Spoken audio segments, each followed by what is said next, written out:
By the way, I have a question. Yeah, sure. What are your thoughts about the way I write? It's okay. Well, the way you read is also okay, but you have like a few words that needs to be adjusted. Like my main problem ever since I started reading is the capitalization. Like that's the main thing, capitalization, and then starting a sentence with conjunction. Okay. I remember this conversation that I had with a teacher. So the teacher asked us why questions. You know, when you answer a why question, you're supposed to say because, right? Yes. Let's say, why were you late? Kevin, why were you late? And then I told my teacher, because I was, because there was traffic and we didn't get here on time. And then the teacher screamed at me because it said, Kevin, do not start your sentence with a because.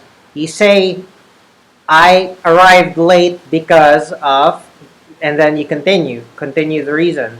But you do not just begin your sentence with because. Yes. And I remember being yelled at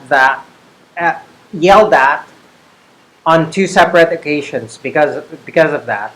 And so, or maybe I just got yelled at once and then I saw someone else get yelled at. But do not open your sentences with but or because or and or it's always you start it like a proper sentence. Okay?